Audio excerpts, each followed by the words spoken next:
દ્વારકામાં દ્વારકાધીશ મંદિરે જ્યેષ્ઠ પૂર્ણિમાના દિવસે ભગવાન ખુલ્લા પડદે સ્નાનના દર્શન હજારો ભક્તોએ કર્યા। પૂનમ ભરવા આવતા ભક્તો દર્શન માટે સ્વર્ગદ્વાર તેમજ મોક્ષ દ્વારે લાંબી કતારોમાં જોવા મળ્યા।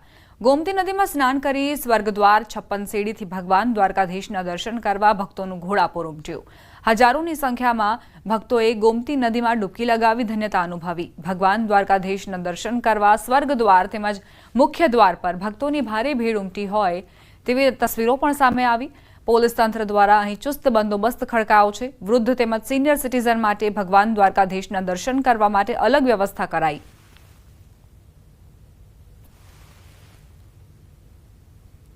પૂર્ણિમાના દિવસે ખુલ્લા પડદે ભગવાન દ્વારકાધીશજીનો જ્યેષ્ઠ અભિષેક કરવામાં આવે। ખાસ કરીને આંબાના રસ દ્વારા, ઋતુફળ દ્વારા ભગવાન દ્વારકાધીશજીનો વિવિધ પ્રકારની 11 ઔષધિઓ દ્વારા અભિષેક કરવામાં આવ્યો અને અઘોરકુંડનું ભદ્રકાલીના પટાંગણમાં શોભાયાત્રાની રૂપમાં સમસ્ત પૂજારી પરિવાર, આબાલ વ્રત સ્ત્રીઓ દ્વારા એ જલને અહીંથી લઈ જવામાં આવ્યું અને સરઘસ આકારે ભગવાન દ્વારકાધીશજીના શ્રીચરણમાં અર્પણ કરવામાં આવ્યું। અરવલ્લી જિલ્લાના યાત્રાધામ શામળાજી ખાતે આજે જેઠ સુદ પૂર્ણિમાની પાવન તિથિ નિમિત્તે ભક્તોની ભારે ભીડ જોવા મળી। ભગવાન શામળિયાને આજે અનોખા વાઘા અને સોના ચાંદીના આભૂષણથી શણગારવામાં આવ્યા હતા। વહેલી સવારે ઠંડા જળમાં મોગરા અને ગુલાબના ફૂલો નાખી સ્નાન કરવામાં આવ્યું। મંદિરને પણ વિવિધ પ્રકારના ફૂલો વડે સુંદર રીતે સજાવાયું। મંદિર ટ્રસ્ટ દ્વારા ઠાકોરજી માટે 400 કિલો કેરીનો વિશેષ મનોરથ રાખવામાં આવ્યો। દર્શનાર્થે આવેલ ભક્તો લાંબી લાઈનોમાં ઊભા રહી ભગવાનના દર્શન કરી ધન્ય બન્યા। દર પૂનમે દર્શન કરવા માટે છેલ્લા 35 વર્ષથી નિયમિત શામળિયા ભગવાનની દયાથી હું દર્શન કરવા આવું છું। અનેરો લાભ મળે છે, અનેરો આનંદ થાય છે। આજે જેઠ સુદ પૂનમ એટલે ભગવાનને જ્યેષ્ઠાભિષેક સ્નાન સવારે થયું। ત્યાર પછી આજે એક ભાવિક ભક્ત દ્વારા ભગવાનને કેરીનો મનોરથ, જે આ ઉનાળાની સિઝનનું અમૃત કહેવાય એવી સુંદર મજાની વિવિધ પ્રકારની કેરીઓ ભગવાનને અર્પણ કરી છે। આ સાથે જ બુલેટિનમાં અત્યારે બસ આટલું જ। વધુ અપડેટ્સ માટે આપ જોતા રહો ન્યૂઝ 18 ગુજરાતી।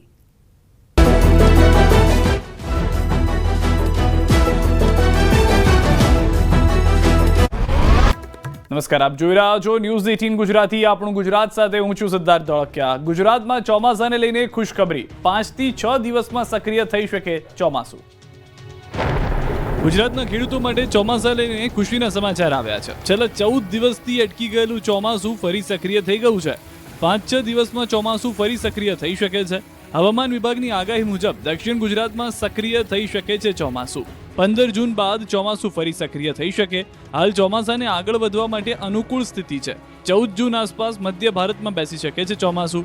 12 થી 16 જૂન દરમિયાન દક્ષિણ ભારતમાં ભારેથી અતિભારે વરસાદની સંભાવના છે, તો 13 અને 14 જૂને કોંકણ, ગોવામાં ભારેથી અતિભારે વરસાદની સંભાવના છે। કેટલાક સ્થળોએ અત્યંત ભારે વરસાદની પણ સંભાવના છે। 2024માં 11 જૂને ગુજરાતમાં ચોમાસું બેસી ગયું હતું। 11 જૂને નવસારી સુધી પહોંચી ગયું હતું। 23 જૂને સૌરાષ્ટ્રના વેરાવળ, મધ્ય ગુજરાતમાં રાજપીપળા સુધી પહોંચી ગયું હતું ચોમાસું અને 27 જૂને આખું ગુજરાત કવર કરી ચોમાસું ઉત્તર ભારત તરફ આગળ વધી ગયું હતું। એટલે કે 16 દિવસમાં આખા ગુજરાતમાં ચોમાસું બેસી ગયું। જો કે હવે થોડા દિવસમાં ચોમાસું બેસી જશે, જેની વચ્ચે રાજ્યમાં 7 દિવસ છૂટો છવાયો વરસાદ પડી શકે। 18 जून પછી અતિભારે વરસાદ ખાબકશે। अभी फिलहाल कोई सिस्टम नहीं है। उम्मीद है कि नेक्स्ट वीक में शायद मानसून फिर से सक्रिय हो जाएगा, खासतौर पे साउथ गुजरात में। સમયસર વરસાદ નહીં આવે તો સૌરાષ્ટ્રમાં જળ સંકટ ઊભું થશે। ગુજરાતના 62 જળાશયોમાં 10%થી ઓછું જળસ્તર। જો વરસાદ ખેંચાશે તો સૌરાષ્ટ્ર અને ગુજરાતમાં જળ સંકટ ઊભું થશે। ગુજરાતના 206 જળાશયોમાં હાલ સરેરાશ 44.89% જળસ્તર છે।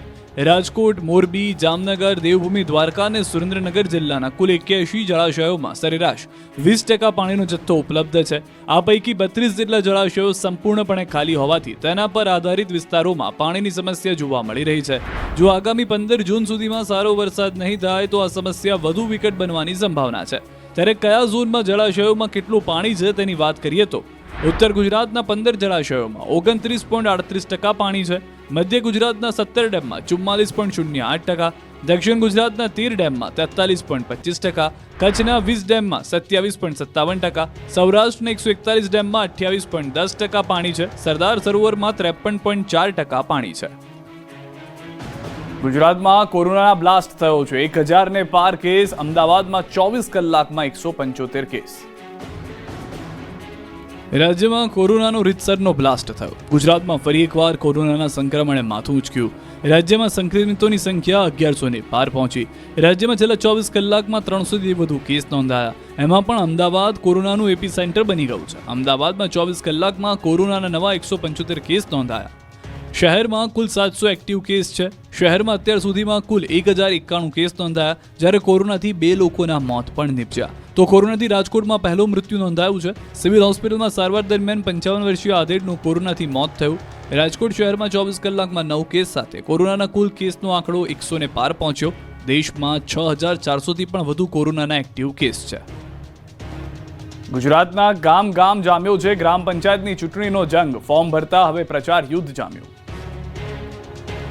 ગ્રામ પંચાયતોની ચૂંટણીના ફોર્મ ભરવાનો દિવસ પૂર્ણ થઈ ગયો છે. હવે ગામે ગામ પ્રચાર યુદ્ધ જામશે. ત્યારે વાઘોડિયા તાલુકાની ગ્રામ પંચાયતની સામાન્ય અને પેટા ચૂંટણીને લઈને ભારે રસાકસીનો માહોલ જોવા મળ્યો. ચૂંટણી લડતા ઉમેદવારો અને ટેકેદારોનો વાઘોડિયા સેવા સદન ખાતે ભારે ધસારો રહ્યો. આઝાદી બાદ પહેલી વખત ખેરવાડી જૂથ ગ્રામ પંચાયતની સામાન્ય ચૂંટણીમાં સમરસ ગ્રામ પંચાયતનો દરજ્જો મેળવ્યો. સરપંચ સભ્યોની બિનહરીફ વરણી થતા ખુશીનો માહોલ જોવા મળ્યો. તો છેલ્લા 35 વર્ષથી સમરસ ગ્રામ પંચાયતનો દરજ્જો મેળવતી મઢેલી ગ્રામ પંચાયતમાં આ વખતે ચૂંટણીનો જંગ જામશે. મઢેલી ગ્રામ પંચાયતમાં સરપંચ માટેની પેટા ચૂંટણીમાં ભારે રસાકસી છે. તો આમોદર સમરસ ગ્રામ પંચાયત બની. પીપળિયા પેટા ચૂંટણીમાં સરપંચ સભ્યની બિનહરીફ વરણીથી ગામમાં ખુશીનો માહોલ જોવા મળ્યો. આ તરફ ભરૂચ જિલ્લામાં ગ્રામ પંચાયતની સામાન્ય અને પેટા ચૂંટણીનો માહોલ જામ્યો. જિલ્લામાં 67 ગામોમાં સામાન્ય ચૂંટણી અને 147 ગામોમાં પેટા ચૂંટણી યોજાવાની છે. બીજી તરફ અંકલેશ્વર તાલુકાનું ગડખોલ ગામ વિકાસ અને સહઅસ્તિત્વનું એક અનોખું મોડલ બની રહ્યું છે. 24 વોર્ડ અને 120 સોસાયટીઓ ધરાવતું આ ગામ વિવિધ ભાષા સંસ્કૃતિ ધરાવતી વસ્તી સાથે મિની ભારત તરીકે ઓળખાય છે. વિવિધ રાજ્યોના દેવાલયો અહીં આવેલા છે, જે સ્થાનિકો માટે આસ્થા અને સાંસ્કૃતિક ગૌરવનું કેન્દ્ર છે. પાટણ જિલ્લામાં 310 સામાન્ય તો 70 ગ્રામ પંચાયતોમાં પેટા ચૂંટણી થશે. ચૂંટણી પૂર્વે જિલ્લામાં 48 જેટલી ગ્રામ પંચાયતો સમરસ થઈ. પાટણ તાલુકાના ભદ્રાડા ગામમાં સરપંચ સહિત તમામ મહિલા સભ્યોને બિનહરીફ કરી ગ્રામ પંચાયત સમરસ બનાવી. ગામનો કાર્યભાર મહિલાઓના હાથમાં સોંપી મહિલા સશક્તિકરણને સાચા અર્થમાં સાર્થક કર્યું છે. આ તરફ છોટાઉદેપુરની 124 ગ્રામ પંચાયતોમાં યોજાશે સરપંચની ચૂંટણી. સરપંચના ફોર્મ ભરવાની છેલ્લા દિવસે 714 ફોર્મ ભરાયા. ગ્રામ પંચાયતની ચૂંટણીમાં સભ્ય તરીકે કુલ 2339 ઉમેદવારોએ ફોર્મ ભર્યા. ગ્રામ પંચાયતની 60 બેઠકની પેટા ચૂંટણીમાં કુલ 28 ઉમેદવારોએ ફોર્મ ભર્યા છે. આ તરફ દાંતા તાલુકાની 39 ગ્રામ પંચાયતો માટે યોજાનારી ચૂંટણીની તડામાર તૈયારીઓ ચાલુ થઈ ગઈ છે. ઉમેદવારોના ફોર્મની ચકાસણી હાથ ધરાઈ હતી અને 500થી વધુ પ્રિસાઇડિંગ તથા મતદાન કર્મચારીઓને બેલેટ પેપર વડે મતદાન પ્રક્રિયા વિશે માહિતી આપવામાં આવી હતી. બેલેટ પેપર દ્વારા મતદાન હોવાથી